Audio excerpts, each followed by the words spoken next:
Some of y'all might know me as Coach Lowry, Coach L, Mike Lowry, but you'll probably hear my brother call me James, right, which is my real name, right? I'm big brother. I'm the oldest of all of us. He's the youngest of all of us, but I would like to call him the wisest and the smartest of all of us. So, do you want me to let you introduce yourself before we get into what the podcast is going to be about, or how you want to do it? Yeah, Mr. Trailblazer.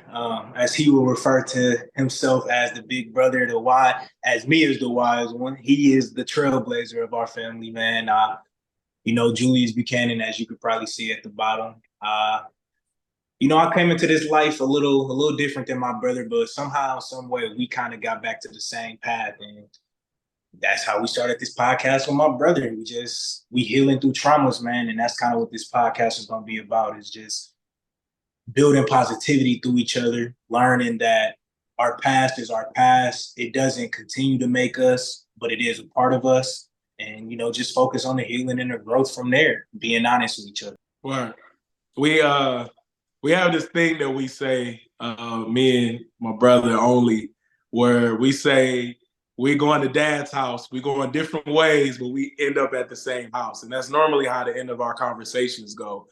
But what I think is most important, I'm gonna say a short part of me, and I'll just ask you to give the longer version of yours. But I want you to tell them why you're in this place and this vibe that we're in. For me personally, I've been to therapy. I think the first time I went to therapy was well over 10 years ago, but I only went once. And then since then, I've gone with my wife, which isn't the same type of therapy. But I know you have history in that. So over the years, I've gotten over a lot of my traumas, and some of them I'm still not over. Like I'm loading, as they say.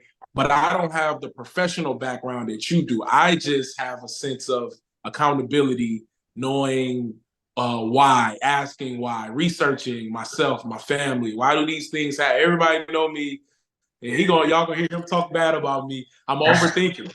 Like he literally got to stop me sometimes, and I know that this actually helps me sometimes. But that's my background. But tell them everything, because you just graduated with your master's, which shout out to you for that. Man, appreciate it. You better calm down. You starting to sound like you interviewing me, man. I started getting my hands already. Like I got something for bro. You know what I'm saying? But no, bro, on some real, bro. I just got to take the time to look, y'all. This is something we like do genuinely. You know what I'm saying? We really just we pause the conversation, and I want to say I'm proud of you, bro, because not only have you worked so hard as a man, you work so hard as a man that's named James. Like we come from a family that is very prideful, very, lack of self-awareness in the positive things, but we very aware of the negative things. And, I want to say that I'm proud of you for growing and taking that time to actually grow and become who you are today, because you're the reason why I'm the way I am. And, I give the glory to God, bro, because, if we didn't have our past, and we're going to talk about that, y'all. But if we didn't have our past, man, if, growing up in Milwaukee, you know how it is with a lot of trauma, a lot of death. We all know somebody, we all know at least 2 to 3 dead people dead for something that, probably could have been prevented through therapy. And it made me I guess, bro, little moment of vulnerability. I used to want to be a marriage counselor. That was the first therapy I ever wanted to get into because I seen some things in the household with my parents where I thought it could be mended through communication. It could be mended through through processing and healing. And so that's kind of what got me started on the path of going into therapy.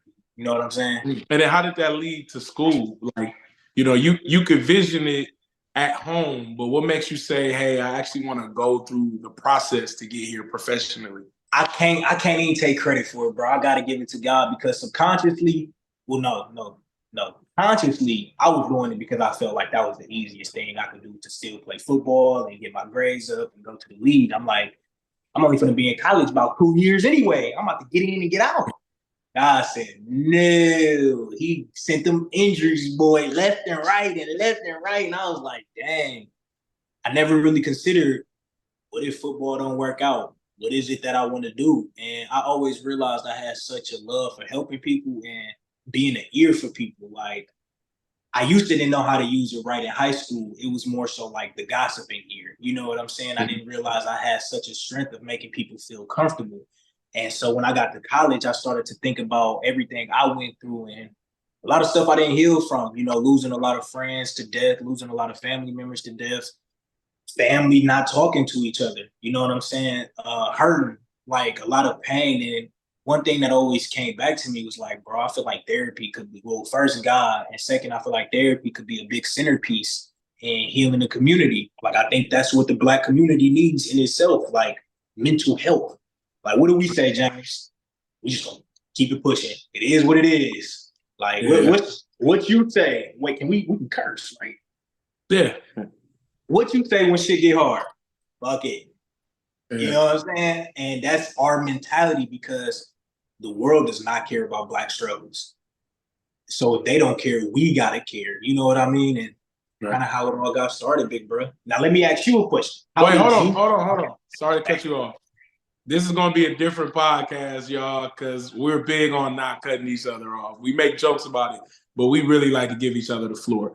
What professional background do you have, though? I know you talked about you getting into it, but tell us that important thing that just us family members that are proud of you know that the rest of the world doesn't. Well, I got a bachelor's in psychology and I got a master's in social work. I have been working for as a suicide prevention counselor. I've had my own clients. I've had where I served the national, I've gotten calls from Hawaii. I've gotten calls from Puerto Rico, Texas, everywhere where I'm supposed to be able to help. I became a national suicide prevention supervisor at the age of 24. You know, I'm young and I also was playing football while also, you know, managing my suicide prevention. So it allowed me to learn delegation and allowed me to learn, I also learned how to run a nonprofit and I learned how to begin the steps into running a nonprofit and what a good nonprofit takes.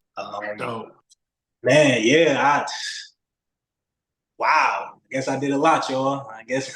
Yeah, I'm proud of you as well. I can already sense, because I started tearing up already, I can probably sense that each episode, I'm probably going to be the one crying. But you had a question. What was your question? What in your life taught you that you wanted to help people? Wanted to be a coach? That's a good question. Okay, I'm probably about to tear up already. So believe it or not, as a kid, being like, we have the same dad. Your mom is my mom. I don't care what nobody's saying. My mom is your mom. I don't really like the stepmom, stepdad stuff. But obviously we have two different biological mothers. As a kid, I would go to dad's house long before you was born. And, you know, he would have my sisters over there. Shout out to the rest of the siblings. Love y'all. But when everybody went home, I would go home by myself. I had no other siblings at my house. Like, shout out to my siblings on my mom's side too, because I have some now, but I'm like 20-something years older and 30-something years older. So me wanting to help people is just, you know how when you're a kid, when you're a young child and you're playing with other kids, you're taught to share, right? Like, you know, especially us kids that are by ourselves, because we're used to just having things to ourselves. And then, you know, when you get around the other kids, they ask you to share it. So I started to develop that attitude, like, oh, you don't have such and such? Well, I got it. Let me help you out. Well, you don't have this? Well, whatever I did have. It's like when people literally say, shirt off your back, I would do that. So it would get to the point where sometimes I ask my mom to give stuff that we didn't even have to give, right? And I also learned from Mar, like doing music. I never knew how many people I instilled the type of vision in doing music, because I wasn't trying to do nothing other than just give. Like, I'm like, listen to this that I'm doing. And he like, how you do that? I'm like, come to my house, I'll show you. Like, this is Mara's words. Simpson. Sorry, y'all. Mara is like one of my best friends from childhood. But it was anybody, and I always wanted to be nice to people. I really dislike mean people. And I felt like giving was one of those things, like, yo, like, this is a way to show your love to people, which is, you know, just giving, whatever that might be. And the older I got, it was whatever. information. If we doing music, you don't have a computer and I got an extra one. Here, take this computer, get it done. Like, and nothing about it. You ain't gonna hear me talking about what I done for you. Now I might talk to my brother behind the scenes and be like, can you believe, just because I'm angry and I'm venting, but I would never throw it in somebody's face because that's not the purpose of me doing it. It wasn't for me to get something back. It was like, I understand that you need this and I have it to give. So that I never knew it would get here. Like, I definitely didn't plan to be teaching at no schools, coaching at no schools. It's funny. I'm learning this now. We both had a life that we thought we were going to live that we didn't. I thought I was going to be a rapper. I thought I was going to be a rapper and sell a bunch of records. And I thought somebody was going to come to my house with a certain amount of money, like a specific amount of money. I got $22,000 for you, James. Come on. 50,000 was what was in my mind. And then even as I get older and I talk to some of the people that I did music with, they were telling me, we were waiting on you. We thought you was going to get the deal and then come and get us. And I'm like, no, the older I got, I wanted to be behind the scenes. So, the lack of communication on both sides, I had no idea I would be here. This literally what I'm doing right now, which we'll talk about, but this just popped up this year. This wasn't even I was literally just doing something else entirely for something else entirely. And shout out to Jawan, he was like, man, I think because we're going to get into it, so I don't want to talk too much about it, but he was like, I think you should do this, and you should help these kids out. And I was like, man, I never thought of that. And I didn't disregard it. I literally ran to what he told me to do and just started taking notes from him day to day. Like, oh, okay, man, that's what got me coach. Man, and you know what, though? See, y'all, this is what he do. He belittled himself. You was coach before then.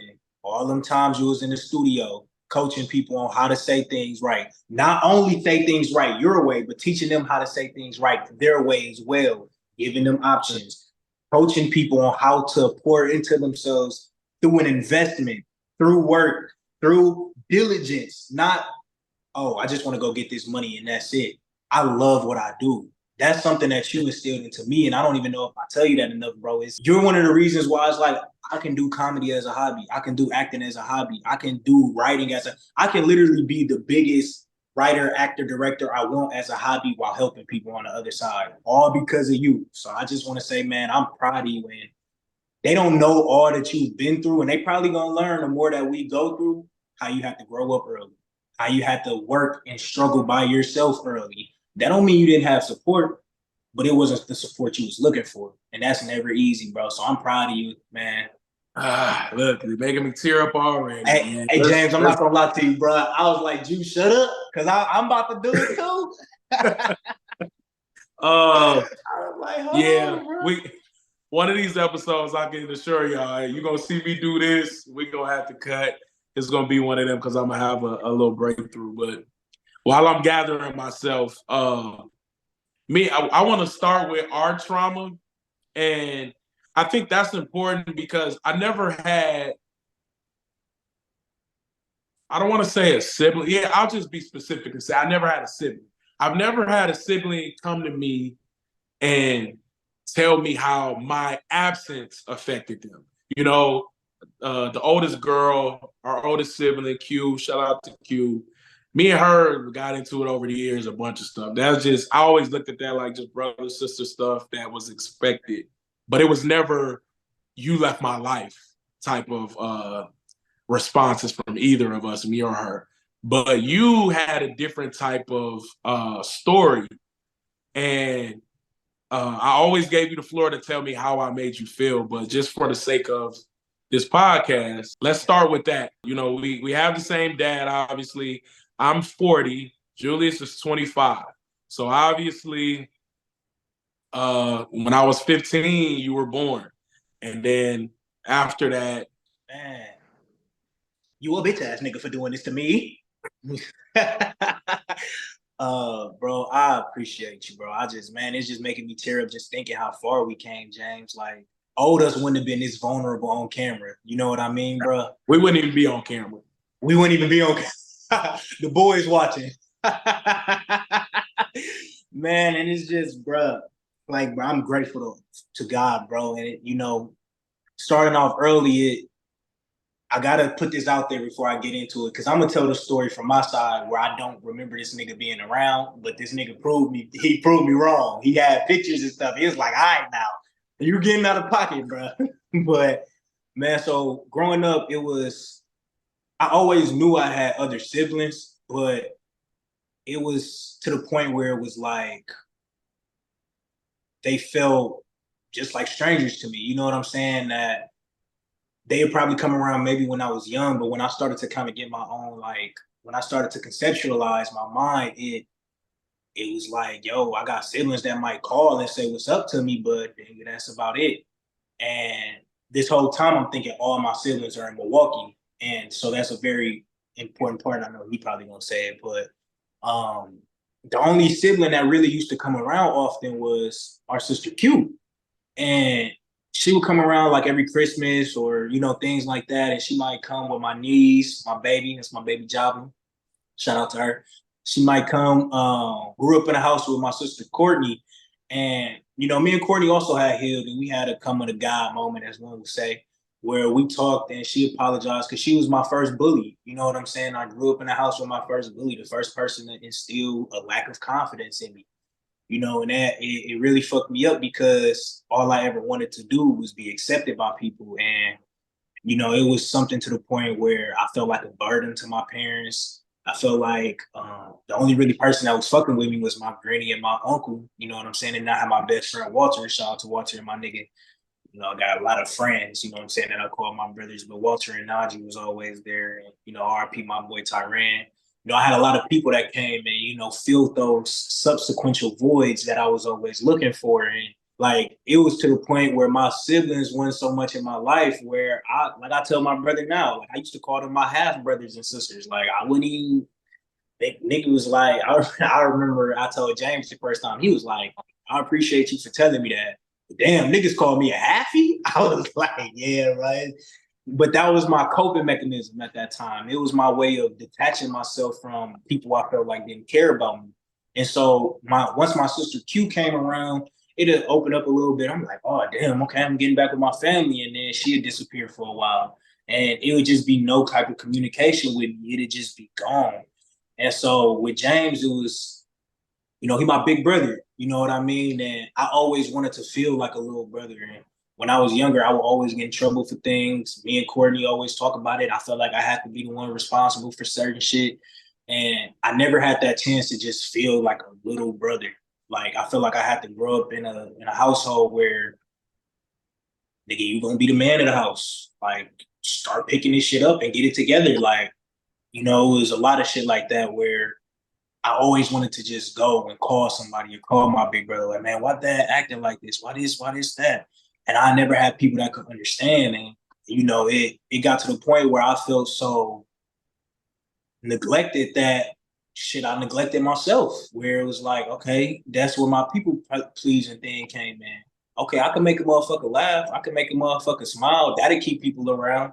And once I started to associate those two together, I ended up becoming less of myself in a sense of pushing who Julius is down because I want to see other people happy.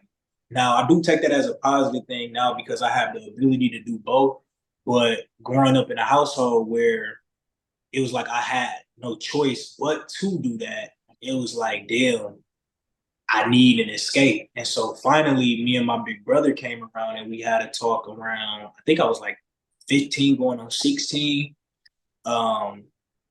It's crazy how the conversation started. I can't remember what actually had so me and James would be Snapchatting, and it would be funny because hearing his perspective of it now, it would make sense because he'd be reaching out. I'm like, bro, the fuck this nigga right now, bro. Like, dog, nigga, where were you? Like, so it was like, but I still wanted my brother, but I was fighting myself. And, I got to thank him again for having that patience to just allow me to be and feel those emotions because our family, nigga, I tried. hey, bro, like, nigga, I reached out to him, he didn't respond. Like, hey, I'm waiting. I'm wiping these motherfuckers clean, boy, like Macbeth. So it was like, I really appreciated that effort. And so one day it just kind of clicked like, okay, let me ask my brother something. I wanted to get my ear pierced. As you can see, a nigga got both of them done. You feel me? Uh, oh, man, bro. I love you, man. Love you too. And, man, I reached out to my brother. I said, bro, dad being the ass. Like, I can't get my ears pierced, bro. Like, I'm thinking, bro, gonna come help me. He said, you in his household. I was like, this is not the information I need. He said, hey, look, I'm gonna give you some game. Instead of asking to get both of them pierced, maybe try to get one pierced and see how that worked for you. You gotta catch them on a good day. You gotta be paying attention to that. And I was like, nigga, it clicked for me because that was never something I ever thought of. Like, I was always the sneaky brother. I was always like very cunning and conniving, as one would say. But when it comes to our dad, he will always say, you can't con a con artist. So he will always give me. So James, just be direct. Do it when there's a time that he seems happy. I'm like, nigga's a fucking genius. So the nigga told me that, and I said, hey, Dad, I know we had a conversation about getting both of my ears pierced, but can we just get this one pierced? Pops was like, okay, you get this one pierced and you good. And I was like, okay, cool. So I hit James back all excited, like, man, it worked. Woo, woo, woo, woo. And from there, we kind of just started hitting it off. I remember asking him about my first tattoos. I remember asking him about my college. Damn. Niggas definitely been through a lot, bro. Yeah. And it's crazy, bro, because I'm grateful, man. I wouldn't be where I'm at. I wouldn't have the type of mindset I have now without you, bro. And then we got our brother Chris back now too. Like, man, that's all Yahweh, bro. But I'm gonna shut up from there, man. We gotta get the siblings on an episode. But I think y'all would love Chris. He has he's the same as us. Like, we get to the same house, it's just he got a different way too. But so my side of his story, I don't disagree with anything he said. He just when he would tell me those stories, I'm like, you leave it a lot out. He'd be like, man, you left me. You was in Milwaukee somewhere, and I'm like, no, I wasn't living in Milwaukee. I moved out of the state. I wasn't even in the state. But even the fact that he didn't even know that, yeah, I think that even will hurt hearing it now. But the truth of the matter is, when Julius was younger, maybe 5. When he was 5, I was 20. So, well, let's just even go 4, because this I will go when I was in college, because I was in college in Wisconsin still. Me and Dad was beefing, and Julius knows this already, but me and Dad was beefing heavy. Me and Dad are tight now. We cool. So anybody that gets this video, don't clip it up, because I'm gonna keep saying it. Me and my dad cool. We tight. We don't have no issues no more. We don't have no beef. We don't agree on everything, but we got hella respect for each other. We love each other. So that needs to be said. And I'm proud of Dad as well, too. So I want to say that. I want that to be clear. But at that time, we were bumping heads heavy to the point to where, like Julius said, we're all stubborn. We're bullheaded. I'm grown at this point, so I'm kind of feeling myself, right? So me and Dad got into it, and I left. And I told Julius this as he got older. The pride that I had wouldn't allow me to step foot in Dad's house just to bypass Dad and talk to my little brother, because we hadn't developed that relationship because Julius was so young. So then when he got older, I'm like, I can't just come and take, like, we don't have that type of dad. He ain't gonna just allow me to, hey, Mom, and then just come take his child and leave. Like, nah, like, we're gonna have to have this talking. I gotta feel fine with you taking my kid, like, even though that's your brother.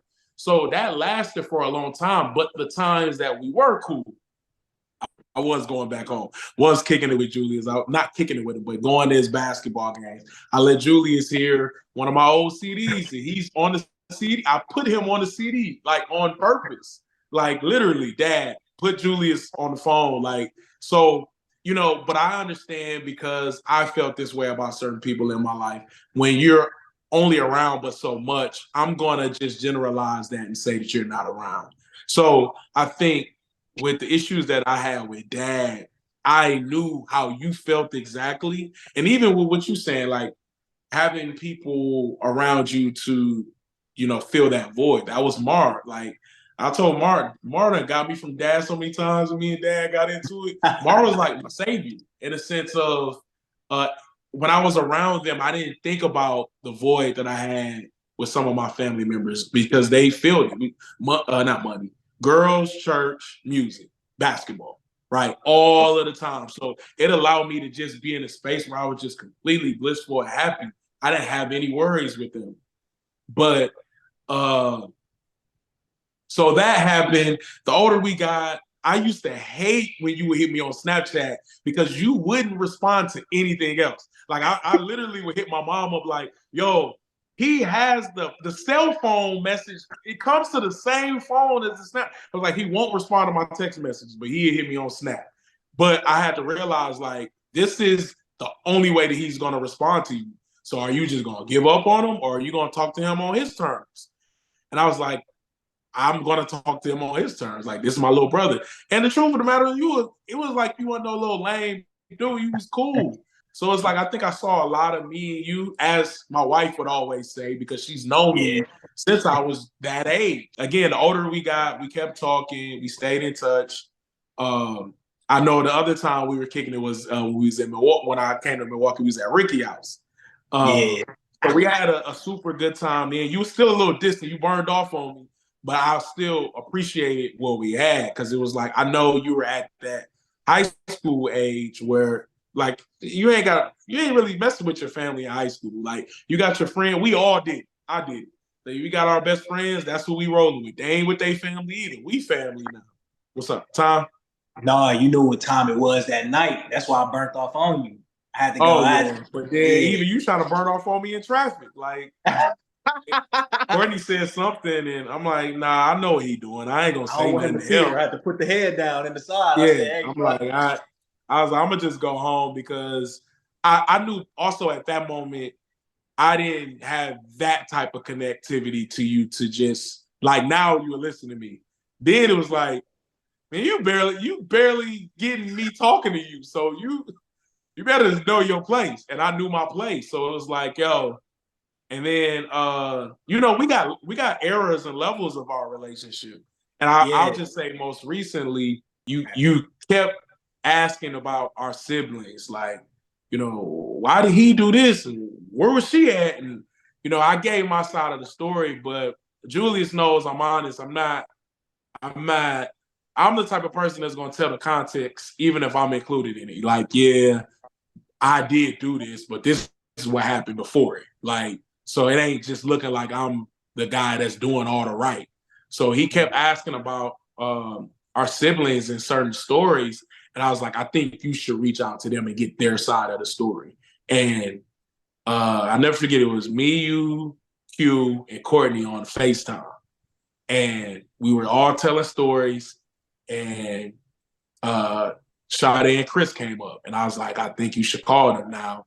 I hadn't talked to Sade and Chris, and I couldn't tell you when the last time I talked to him. I know for a fact with Chris, when I lived in Virginia in my 20s, I talked to him. And I would run into Chris on the street. Like if I went back home, I would never tell nobody. But I'd be in the hood sometimes too. I don't tell nobody, but the people that know, and I will bump into Chris, like at Bouchard's or something. Like, Yeah. but Yeah. this is Julius' other brother. He's right under me.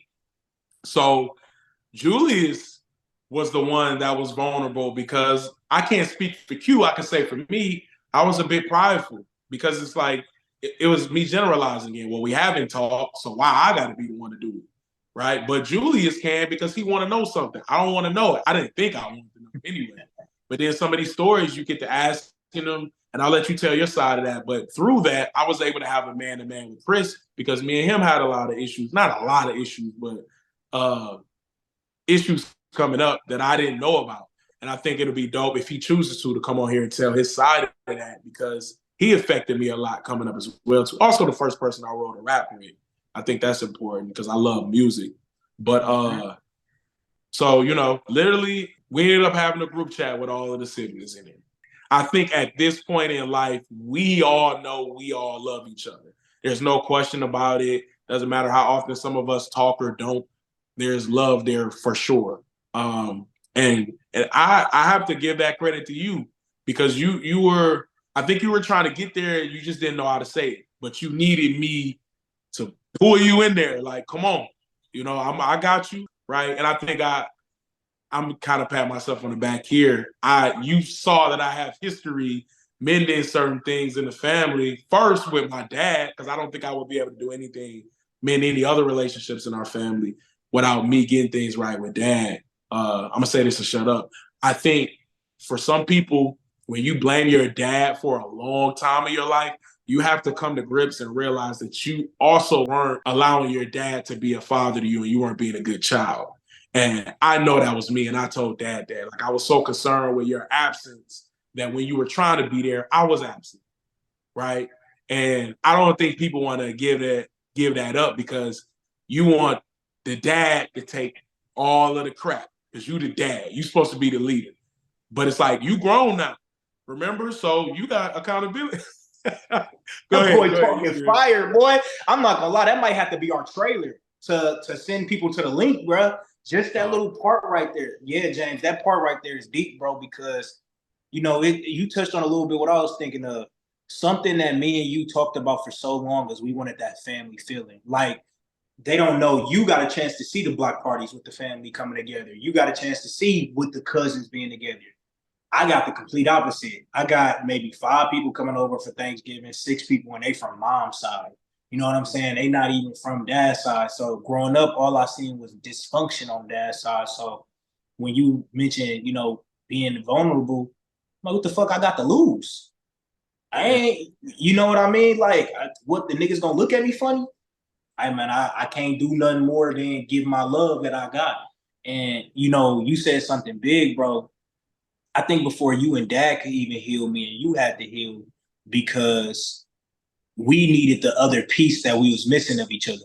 Like, I needed, and I tell people this all the time, really only our cousin Trayvon was the only person to actually listen to me when I was speaking in the family. And it's not like I was speaking bullshit, you know what I'm saying? I was just the youngest sibling, the youngest family member at that time. And, when James says something, people listen because you're a trailblazer. And that goes, people recognize that in you. So I had no problem being the little cricket in your ear. And so when you finally reversed the roles, it was like, I know what to do already now. I just tell him what I think. I know I got my big brother with me. We always say this, y'all. If nobody got me, my big brother got me. My little brother got me. And we have never, like, I felt that way with Walter. I felt that way with Anaji, you know what I'm saying, and my brothers. But it's different when your blood say it. Like, they always, at the end of the day, they have their siblings. You know what I'm saying? Naji's not even the oldest, but he knows what it be like to be the oldest, and he knows what it be like to be a younger sibling. Walter as well, like, he know what it's like to be the youngest sibling, but he also know what it's like to take care of his sisters. For us, it was kind of like, nigga, get it together. We'll wrap it up. We'll be back. Of course, we stepped the audio up and whatever else we got going on, but we wanted to make sure that we did get something taken care of, right? Love you, Brody. We about to talk anyway after this, but this was a great episode. I appreciate your time. Hey, love you too, bro. Thank you for, I'm gonna say thank you for the opportunity. I'm glad we interview. Hey, I'm glad we got this started, man.